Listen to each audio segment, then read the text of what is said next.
Assalamualaikum warahmatullahi wabarakatuh. Hari ini kita akan melakukan percobaan tentang elektrostimulator ya. Elektrostimulator itu adalah suatu instrumen penunjang yang menghasilkan gelombang listrik dengan bentuk gelombang, intensitas dan frekuensi langsung tertentu. Nah, di sini elektrostimulator biasanya digunakan untuk terapi pada kasus-kasus akupuntur maupun terapi untuk rehabilitasi medis ya.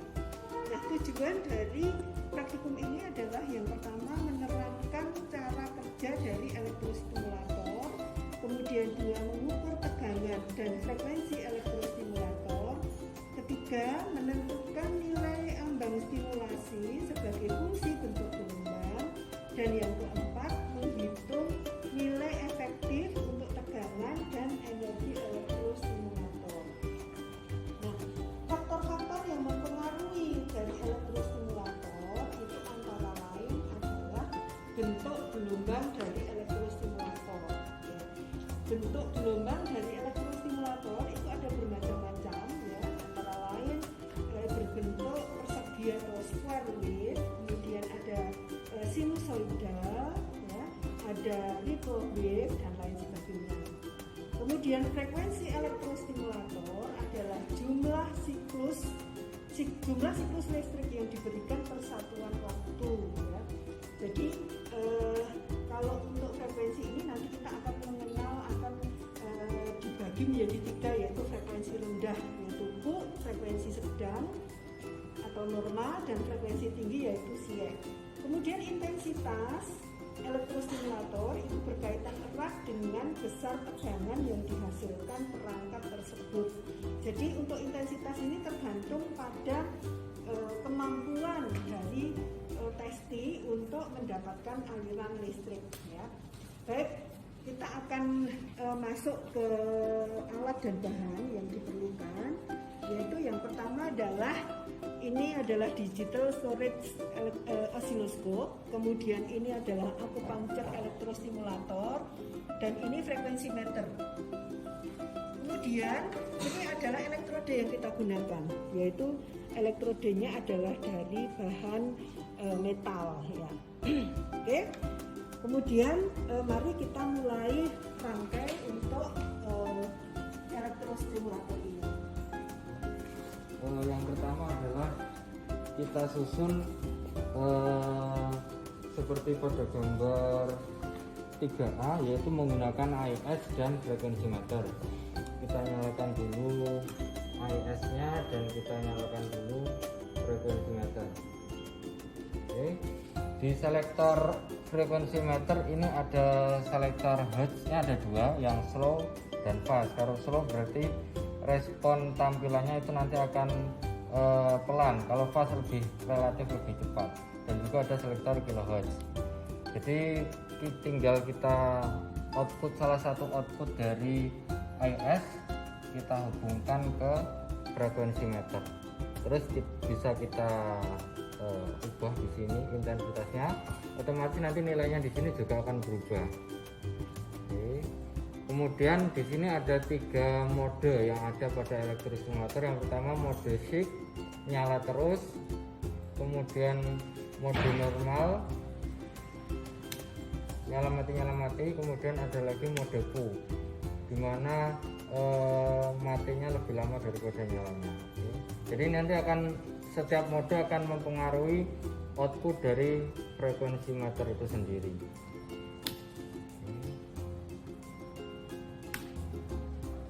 Nah, terlihat perbedaannya, dimana mode SIG nilai frekuensinya paling tinggi dibandingkan mode normal dan mode Q. Kemudian yang kedua adalah kita hubungkan antara AIS pada osiloskop. Kita nyalakan osiloskopnya. Nah, setelah itu kita amati dari osiloskop ini nanti nilai VP dan nilai waktu paruhnya.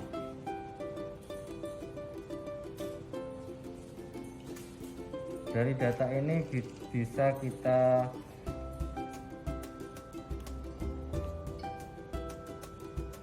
cari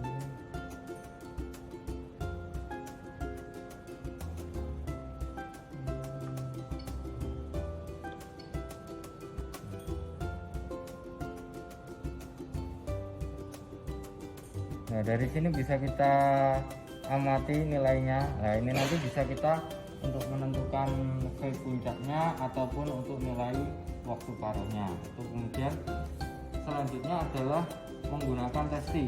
Jadi kita gunakan salah satu testi kita di sini untuk kita amati responnya. Oke.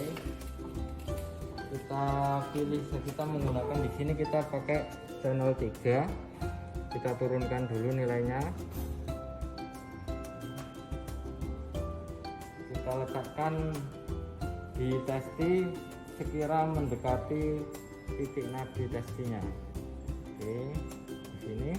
Kemudian dari situ bisa kita tentukan, kita naikkan intensitasnya. Kita naikkan intensitasnya sampai ininya terasa. Misalkan si testi sudah merasakan ada sengatan seperti terapi, bentuk terapi itu tadi, bisa kita amati di sini, terus kita zoom, terus kita amati nanti nilainya. Nah, ini kita amati nanti nilainya. Ini nanti kita bisa tahu periodenya, kita bisa tahu V puncaknya berapa, kemudian kita bisa tahu amplitude dan frekuensi. Mungkin saja. Jadi ini adalah peaknya, ya. Ini adalah panjang gelombang, itu ini adalah amplitudenya. Ini bisa kita lihat, bisa kita catat, gitu ya. Nah, nanti intensitas ini masing-masing orang berbeda-beda. Jadi ada yang sensitivitasnya tinggi sehingga dengan intensitas yang rendah sudah terasa sakit, gitu ya. Tapi ada juga yang dia resistensinya besar sehingga dengan intensitas yang tinggi pun itu dia tidak atau belum merasakan sakit. Ya. Jadi di sini untuk dosis pada elektrostimulator ya itu ditentukan oleh tegangan ya atau intensitas dikalikan dengan lama waktu untuk terapi. Ya. Jadi intensitasnya berapa dikalikan dengan lama waktu terapi. Nah, penggunaan untuk frekuensi PUK normal siek ya, PUK adalah frekuensi rendah, biasanya digunakan untuk terapi-terapi yang berupa terapi tonifikasi atau penguatan. Kemudian penguatan di sini misalkan untuk kekurangan C ya, maka digunakan terapi dengan frekuensi yang rendah. Di sini aliran listrik akan melewati antar sel. Kemudian untuk normal itu pada kondisi normal, jadi tidak ada kelainan apa-apa, jadi untuk kesehatan. Sedangkan untuk siek ya, untuk frekuensi tinggi yang disebut siek itu digunakan untuk kasus-kasus sedasi. Artinya bahwa di situ ada penumpukan energi di dalam tubuh sehingga energi itu perlu dihilangkan dengan cara dilakukan terapi sedasi ya, di mana aliran listrik akan menembus masuk sel untuk mengurangi energi yang berlebih itu ya. Jadi demikian cara kerja untuk praktikum dengan menggunakan elektrostimulator untuk memberikan rangsangan listrik ya pada sistem biologi yaitu pada tubuh manusia atau kulit ya.